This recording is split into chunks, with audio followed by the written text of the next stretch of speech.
అందరికీ praise the lord. ఈరోజు దేవుడు మనకిచ్చినటువంటి వాక్య భాగము కీర్తనలు 37వ అధ్యాయము 4వ వచనము. ఆయన నీ హృదయ వాంఛలను తీర్చును. ఈ మాట మనకు ఈ దినం ఇవ్వబడుతూ వచ్చిందనమాట. ఇది అనేకులకు వాగ్దానముగా కూడా ఇవ్వబడుతుందనమాట. నాకు కూడా ఈ సంవత్సరము ఇదే వాగ్దానం దేవుడు అనుగ్రహించాడు. ఆయన నీ హృదయ వాంఛలను తీర్చును. అయితే మనకి ఏదైనా వాగ్దానం ఇచ్చినప్పుడు ఆ యొక్క వాగ్దానం మన జీవితాల్లో నెరవేర్చబడాలంటే కొన్ని మనం చేయవలసినటువంటి పనులను కూడా దేవుడు దానికి ముందు వచనాలలో కానీ లేకపోతే దాని తర్వాత వచనాలలో కానీ మనకు ఇస్తూ ఉంటారనమాట. అయితే ఆ విధంగా మన యొక్క జీవితాల్ని మనం కట్టుకున్నప్పుడు తప్పకుండా దేవుడు మనకిచ్చినటువంటి వాగ్దానమును నెరవేర్చేటువంటి వాడుగా ఉంటాడనమాట. మన యొక్క ప్రవర్తన, మన యొక్క జీవిత విధానము, మన ఇష్టానుసారంగా మనం జీవిస్తూ దేవుని యొక్క మాటలను మనము అనుసరించకుండా మన యొక్క వాగ్దానం మన జీవితంలో నెరవేర్చబడాలంటే అది ఎన్నటికీ జరిగేటువంటి విషయము కాదనమాట. ముఖ్యంగా విశ్వాస జీవితంలో ఎదుగుతూ ఉన్నటువంటి ప్రతి బిడ్డను దేవుడు అనేక విషయాలు నేర్చుకోవటానికి ఆయన పరీక్షల గుండా తీసుకుని వెళ్తూ ఆయన అనేకమైన విషయాలని నేర్పిస్తూ ఉంటాడనమాట. ఎందుకంటే దేవుడు మనల్ని తన యొక్క స్వరూపంలోనికి మార్చటానికి మనల్ని చెక్కుతూ ఉంటాడు గనక అనేకమైనటువంటి పరిస్థితుల గుండా మనల్ని నడిపించవలసి ఉన్నది. అయితే ఇక్కడ మనం చూసినట్లయితే ఆయన నీ హృదయ వాంఛలను తీర్చును అనేటువంటి మాట మన యొక్క హృదయాలకు ఎంతో ఆనందాన్ని, సంతోషాన్ని కలిగించేటువంటి వాగ్దానముగా మనము చూడవచ్చు. ఎందుకంటే మన హృదయంలో ఉండేటువంటి ప్రతి ఒక్క వాంఛ అంటే కోరిక, ఏ కోరికనైతే మన హృదయంలో కలిగి ఉంటామో ఆ యొక్క కోరికను దేవుడు తీరుస్తాడంటే ఎంత ఆనందం కదా. మామూలుగా దేవుని యొక్క వాక్యంలో ఒక మాట కూడా మనం చూస్తాం, నీ కోరికను సిద్ధింపజేసి నీ యొక్క ఆలోచన యావత్తు సఫలపరచునుగాక అనేటువంటి వాగ్దానంను కూడా మనం చూస్తాం. అయితే ఈ యొక్క హృదయంలో మనకు కలిగేటువంటి కోరిక అది మనం బయటికి చెప్పుకోవాల్సిన అవసరం లేదనమాట. మన యొక్క నోటితో ఇతరులకు చెప్పుకోవాల్సినటువంటి ఆ యొక్క అవకాశం లేకుండానే దేవుడు మనకు హృదయంలో అది మనకు కోరిక కలుగుతూ ఉన్నటువంటి ఆ సమయంలోనే ఆ యొక్క వాంఛను, ఆ యొక్క కోరికను దేవుడు తీరుస్తాడు అనేటువంటి మాట యొక్క వచనానికి అర్థంగా మనము చూడవచ్చు అనమాట. మన హృదయంలో ఒకటి తలస్తూ ఉండగానే నా హృదయంలో నేను ఇది కావాలి, నేను ఇలా అవుతే బాగుంటుంది, ఇలా జరిగితే బాగుంటుంది అని మన హృదయంలో ఒక కోరికను, ఒక ఆశను మనలో కలిగిన వెంటనే అది మనకు నెరవేర్చబడుతుందంటే నిజంగా మనం ఎంతో ధన్యులము, ఎంతో సంతోషించవలసినటువంటి వారంగా ఉంటామన్నమాట. అయితే అలా జరగాలంటే అలాగున నీ యొక్క హృదయంలో ఉన్నటువంటి వాంఛలన్నీ దేవుడు తీర్చాలి అంటే, దేవుడు నీకు ఇచ్చినటువంటి యొక్క వాగ్దానం నెరవేర్చాలంటే పైన కొన్ని విషయాలు దేవుడు మనకు తెలియజేస్తూ ఉంటూ ఉన్నాడనమాట. ఏంటివి ఆ విషయాలు అంటే, చెడ్డవారిని చూచి నీవు వ్యసనపడకుము. ఒక 5 విషయాలు అంటే ఈ యొక్క అధ్యాయం అంతా మనం చదివినట్లయితే చాలా విషయాలు దేవుడు యొక్క అధ్యాయంలో చెప్పాడు. ఒకవేళ ఎవరికైనా ఈ యొక్క వాగ్దానం వచ్చినట్లయితే ఈ యొక్క అధ్యాయం అంతా చదివినప్పుడు దేవుడు నీకు ఏదైతే చేయమని చెప్తాడో దాన్ని నీవు చేసినట్లయితే తప్పకుండా ఈ యొక్క వాగ్దానాన్ని నీవు స్వతంత్రించుకునేటువంటి వాడవుగా ఉంటావన్నమాట. అయితే దేవుడిచ్చినటువంటి సమయాన్ని బట్టి కొన్ని తలంపులు ఇక్కడ మనము చూస్తూ ఉన్నాం. గమనించండి, మొట్టమొదటిగా చెడ్డవారిని చూచి నీవు వ్యసనపడకుము. అంటే ఎవరైతే చెడు ప్రవర్తన కలిగి వీళ్ళంతా చెడుగా వారు జీవిస్తూ ఉన్నప్పుడు కూడా, వారు బాగా ఉన్నప్పుడు మనం వాళ్ళని చూసి ఏం చేయకూడదంట, వ్యసన పడకూడదు అనేటువంటి మాటను మొట్టమొదటిగా దేవుడు మనకు తెలియజేస్తూ ఉంటూ ఉన్నాడు. చెడ్డవారు మన ముందు కనబడినప్పుడు, వాళ్ళు చేసే పనులన్నీ చెడ్డగా కనబడుతూ ఉన్నప్పుడు అందరూ ఈ బిడ్డ చెడ్డవాడు అని అందరి చేత ఆ యొక్క వ్యక్తి ముద్రించబడుతూ ఉన్నప్పటికీ తన యొక్క జీవితంలో తను ఎదుగుతూ ఉన్నప్పుడు మనకు అనిపిస్తుంది, నేను ఇంత మంచిగా ఉన్నా కదా, నేను నా యొక్క ప్రవర్తన ఇంత మంచిగా నడుచుకుంటూ ఉన్నాను, నేను దేవునికి ఎంతో నమ్మకంగా ఉంటూ ఉన్నాను, అయినా కూడా నా పరిస్థితి ఏంది ఇలా ఉంది అనేటువంటి ఆలోచన నా జీవితంలో, నీ జీవితంలో మనకు అనిపిస్తూ ఉండవచ్చు. అయితే దేవుడు ఏమంటూ ఉన్నాడంటే, అలాగున నీవు చూసినప్పుడు కూడా నువ్వు వారి విషయమై వ్యసన పడకుండా ఉండాలని దేవుడు మనల్ని కోరుతూ ఉన్నాడు. తర్వాత రెండవదిగా మనం చూసినట్లయితే మన జీవితంలో వారి విషయమై మత్సరపడకూడదు అనేటువంటి మాటను మనం రెండవ లైన్లో చూడవచ్చు. దుష్కార్యములు చేయువారిని చూచి మత్సరపడకుము. మత్సరము ఎముకలకు కుళ్ళు అనేటువంటి మాటను కూడా మనం దేవుని యొక్క వాక్యంలో చూస్తామన్నమాట. అలాంటి కుళ్ళు కలిగించేటువంటి ఆ యొక్క మత్సరమును మన జీవితంలో చెడ్డవారిని చూసినప్పుడు, దుష్కార్యములు విచ్చలవిడిగా చేసేటువంటి వారిని చూసినప్పుడు మనకు అనిపిస్తూ ఉండవచ్చు. అయితే వాటిని మనలో నుండి తీసివేసుకోవాలని దేవుడు మనల్ని కోరుతూ ఉన్నాడు.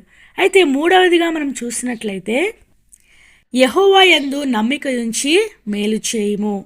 అంటే నీ చుట్టూ ఉండేటువంటి ప్రజలు చెడ్డవారైనప్పటికీ, నీ చుట్టూ ఉండేటువంటి ప్రజలు దుష్క్రియలు చేసేటువంటి వారైనప్పటికీ వారి విషయమై నీవు ఎలా చేయాలి, ఎలా ఉండాలంట, మేలు చేసేటువంటి వాడుగా ఉండాలని దేవుని యొక్క వాక్యంలో దేవుడు మనకు తెలియజేస్తూ ఉన్నాడు. నీవు వారిని వీరిని చూసి వాళ్ళ యొక్క నడవడికను, వారి యొక్క ప్రవర్తనను, వారు వెళ్ళే మార్గాన్ని వారిపై నమ్మకం ఉంచకుండా నీవు ఎవరి యందు నమ్మకం ఉంచాలంటే యెహోవా యందు మాత్రమే నీ యొక్క నమ్మికను, నీ యొక్క విశ్వాసాన్ని ఉంచుకుంటూ నీవు అందరికీ మేలు చేసేటువంటి వాడుగా ఉండాలన్నమాట. మేలు చేయటం అనేది చాలా ప్రాముఖ్యమైనటువంటి విషయం. అంటే మేలు ఎవరికి చేయాలి అనేది మనం చూసినట్లయితే దేవుని వాక్యంలో దేవుడు అంటాడు, అందరికీ మేలు చేయమన్నాడు. కొంతమందికి మాత్రమే మేలు చేయి, ఇలా ఉండేటువంటి వారికి మేలు చేయొద్దు, అలా ఉండేటువంటి వారికి మేలు చేయొద్దు అనేటువంటి విషయాలు దేవుని వాక్యంలో దేవుడు రాయలేదు. కానీ మేలు చేయమన్నాడు, అది అందరికీ చేయమన్నాడు. మనుషులందరికీ చేయాలన్నమాట. వాళ్ళు నీ శత్రువులైనా కావచ్చు, వాళ్ళు చెడ్డోళ్ళైనా కావచ్చు, వాళ్ళు నీ నీ నీ విషయంలో కీడును కోరేటువంటి వారైనా కావచ్చు, నీ శత్రువులైనా కావచ్చు. మనం వారి విషయంలో వారికి ఏం చేయాలంట, మేలు చేయాలంట. సాధారణంగా మనకి జీవితాల్లో మనము ఎవరికి మేలు చేయాలని ఇష్టపడతాం, మనకి ఎవరైతే ఇష్టమో, మనం ఎవరినైతే ప్రేమిస్తూ ఉంటామో, మనం ఎవరినైతే అభిమానిస్తూ ఉంటామో వారికి మేలు చేయటం అనేది సహజం అనమాట. తర్వాత మన స్నేహితులైనటువంటి వారికి, మన రక్త సంబంధులైనటువంటి వారికి, మన బంధువులైనటువంటి వారికి, మంచిగా నడుచుకునేటువంటి మంచి ప్రవర్తన కలిగినటువంటి వారికి మేలు చేయటం అనేది అది సాధారణంగా జరిగే విషయం. అయితే దేవుడు విభిన్నంగా వాటికన్నిటికీ భిన్నమైనటువంటి విధానంలో తెలియజేసేది ఏంటంటే, అలాగునా నీవు ప్రేమించే వారికే కాదు, నీవు ద్వేషించే వారికి కూడా మేలు చేయాలి. నిన్ను ప్రేమించే వారికే కాదు, నిన్ను ద్వేషించే వారికి కూడా నీవేం చేయాలి, మేలు చేయాలి. మంచి పనులు చేసేవారికే కాదు, చెడ్డ పనులు చేసేవారికి కూడా నీవు మేలు చేస్తూనే ఉండాలి.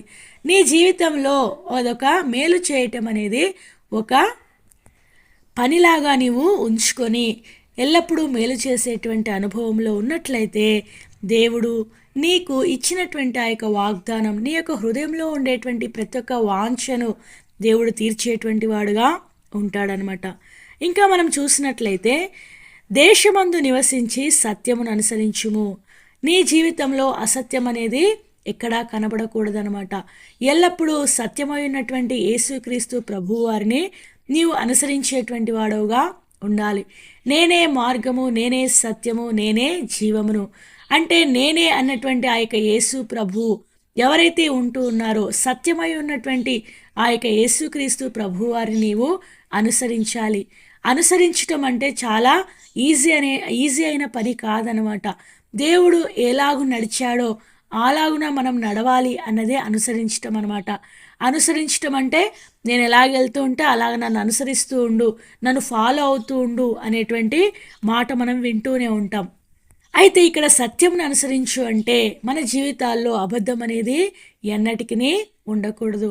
అబద్ధమునకు జనకుడైనటువంటి ఆ యొక్క సాయితాను యొక్క ఆ యొక్క నడవడిక మన యొక్క జీవితంలో ఉండకూడదు. అతన్ని అనుసరించేటువంటి వారంగా మనం ఉండకుండా యేసయ్యను మాత్రమే, యేసుక్రీస్తు ప్రభువారి లోకంలో ఉన్నప్పుడు నాలో పాపమున్నదని మీలో ఎవడు స్థాపించును అనేటువంటి సవాలు విసిరినటువంటి ఆ యొక్క జీవితాన్ని మనం కూడా ప్రభువు యొక్క నడవడికలో నడుచుకుంటూ ఆయనను వెంబడించేటువంటి అనుభవం, ఆయనను అనుసరించేటువంటి అనుభవంలో నీవు నేను ఉన్నట్లయితే తప్పకుండా నీ హృదయంలో ఉన్నటువంటి వాంఛలను, నా హృదయంలో ఉన్నటువంటి వాంఛనలను దేవుడు తీర్చేటువంటి వాడుగా ఉంటాడనమాట. ఇంకా 5వదిగా మనం చూసినట్లయితే యెహోవాను బట్టి సంతోషించుము. అంటే నీ జీవితంలో సంతోషం అనేది ఎవరి ద్వారా వస్తుంది? ఈ లోకంలో మనకి ఏదైనా ఒక ఉద్యోగం వచ్చినప్పుడు, మనం చదువులో మంచి మార్కులు వచ్చినప్పుడు, ఏదో ఒక మనం అనుకున్నది నెరవేర్చబడినప్పుడు మనం ఎలాగుంటాం? సంతోషంగా ఉంటాం. మన జీవితంలో ఉద్యోగం రానప్పుడు, ఎన్నో ప్రయత్నాలు చేస్తూ ఉన్నా కూడా ఉద్యోగాన్ని మనం పొందలేనప్పుడు, లేకపోతే మంచిగా చదువుకొని మంచిగా ఎగ్జామ్స్ రాసినప్పటికీ కూడా మనం ఫెయిల్ అయిపోతే, లేకపోతే ఇంకా మనకి జీవితంలో మన మనసులో ఒకటి అనుకొని ఉంటాం. అది మన జీవితంలో నెరవేర్చబడకపోతే మనం ఎలా ఫీల్ అవుతామంటే సంతోషం లేనటువంటి వారంగా, చింతించేటువంటి వారంగా, బాధపడేటువంటి వారంగా ఉంటామన్నమాట. అయితే దేవుడు ఏమంటూ ఉన్నాడంటే ఎన్ని పరిస్థితులు ఉన్నా కూడా నీ జీవితంలో ఎలాంటి పరిస్థితులు గుండా నీవు వెళ్తూ ఉన్నా కూడా అది ఓటమైనా కావచ్చు, గెలుపైనా కావచ్చు, అది సంతోషమైనా కావచ్చు, దుఃఖకరమైనటువంటి పరిస్థితి అయినా కావచ్చు అనమాట. దేవుడు కోరేది ఏంటంటే వాటినన్నిటిని బట్టి నీవు సంతోషించినవంటే, ఆ యొక్క వాటిలో సంతోషాన్ని నువ్వు వెదికావంటే నీ యొక్క సంతోషము తాత్కాలికమైనదిగా ఉంటుంది కానీ సంపూర్ణమైనటువంటి సంతోషము నీవు అనుభవించలేవు. శాశ్వతమైనటువంటి సంతోషంను నీవు అనుభవించలేవు. అయితే నీ జీవితంలో ఒక శాశ్వతమైనటువంటి సంతోషాన్ని, ఎల్లప్పుడూ ఉండేటువంటి సంతోషాన్ని నీవు అనుభవించాలంటే ఈ లోకంలో నీవు పొందేటువంటి వాటి గురించి నీవు సంతోషించకూడదంట. దేవునిని బట్టి మాత్రమే నీవేం చేయాలంట? సంతోషించాలి అనేటువంటి మాటను దేవుడు ఇక్కడ మనకు తెలియజేస్తూ ఉంటూ ఉన్నాడు. అంటే ఈ యొక్క మానవ జీవితంలో, అంటే దేవుడు మనల్ని నడిపిస్తూ ఉన్నటువంటి యొక్క జీవిత యాత్రలో నిత్యత్వానికి మనం చేరుకునేంత వరకు, ఈ యొక్క శరీరాన్ని మనం ఈ లోకంలో విడిచిపెట్టి ప్రభు యొద్దకు వెళ్ళేంత వరకు ఒక సునాయాసమైనటువంటి ఆ యొక్క జీవితాన్ని, సుఖ విలాసవంతమైనటువంటి జీవితాన్ని కొనసాగిస్తాము అనేటువంటి విధానము దేవుడు ఏమాత్రము దేవుని వాక్యంలో తెలియజేయలేదు. దేవుడు ఎల్లప్పుడూ ఒకే మాట చెప్తూ నా సిలువను ఎత్తుకొని నన్ను వెంబడించుము. సిలువ అంటే ఒక సాధారణమైనటువంటి క్షేమకరమైనటువంటి పరిస్థితి కాదనమాట. సిలువ శ్రమలు ఎలా ఉంటాయంటే అవి మనం భరించలేనటువంటివిగా ఉంటాయి. తర్వాత మనకు ఇష్టం లేనటువంటివిగా ఉంటాయి. అలాంటి ఇష్టం లేనటువంటి ఆ యొక్క సిలువను, మనం భరించలేనటువంటి ఆ యొక్క సిలువను, మన సిలువను మనమే మోసుకుంటూ, అంటే మన కష్టాలను, మన పరిస్థితులను మనం కొని తెచ్చుకున్నవో కావచ్చు, లేకపోతే దేవుడు మనకు అనుమతించేవో కావచ్చు, ఏ పరిస్థితి అయినా మనము మన సిలువను మనమే మోసుకుంటూ ముందుకు కొనసాగాలని దేవుడు మనకు తెలియజేస్తూ ఉంటూ ఉన్నాడు. ఈ విధంగా నీవు ఎలాగ ముందు ఇలాంటి విధానంలో నీవు ముందుకు ఎలాగ కొనసాగలుగుతావంటే నీవు ఎల్లప్పుడూ యెహోవాను బట్టి సంతోషించినట్లయితే తప్పకుండా నీ సిలువను ఎత్తుకొని సంతోషంగా దేవుని వెంబడించేటువంటి వాడుగా ఉంటావు. ఎందుకంటే నీ ముందు ఉన్నటువంటి యేసయ్యను చూస్తూ ఉంటూ ఉన్నావు, కానీ నీ మీద ఉన్నటువంటి ఆ యొక్క సిలువను నీవు చూడలేవు. ఎప్పుడు? యెహోవాను బట్టి నీవు సంతోషించినప్పుడు అనమాట.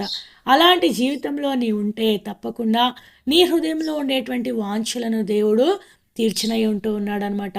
మనకిచ్చినటువంటి ఈ దినము, మనకి ఇవ్వబడినటువంటి ఈ యొక్క వాగ్దానపూర్వకమైనటువంటి మాట మన జీవితంలో నెరవేర్చబడాలంటే మనకి ఇక్కడ 5 ప్రాముఖ్యమైనటువంటి విషయాలను దేవుడు జ్ఞాపకం చేస్తూ ఉంటూ ఉన్నాడు. మొట్టమొదటిది ఏంటంటే చెడ్డవారిని చూచి నీవు వ్యసనపడకూడదు. రెండవది మనం చూసినట్లయితే దుష్కార్యములు చేసేటువంటి వారిని చూచి నీవు మత్సరపడకూడదు. మూడవదిగా మనం చూసినట్లయితే నీవు యెహోవా యందు నమ్మిక ఉంచి మేలు చేసేటువంటి అనుభవంలో ఉండాలి. నాలుగవదిగా మనం చూసినట్లయితే నీవు దేశమందు నివసిస్తూ నీవు సత్యమును అనుసరించాలి అనేటువంటి మాటను మనము చూస్తూ వచ్చాం. తర్వాత మనం 5వదిగా చూసినట్లయితే యెహోవాను బట్టి నీవేం చేయాలి? సంతోషించాలి.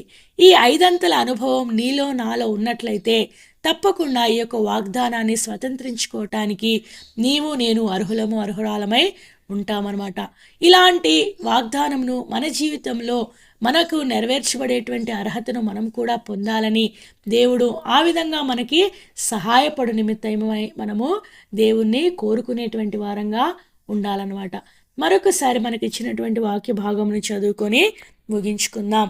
కీర్తనలో 37వ అధ్యాయము 4వ వచనము, ఆయన నీ హృదయ వాంఛలను తీర్చును. ఈ వాగ్దానము మనమందరము స్వతంత్రించుకున్నట్లు దేవుడు మనకు సహాయము చేయును గాక. దేవుడి కొన్ని మాటలను దీవించి ఆశీర్వదించునుగాక. ఆమెన్.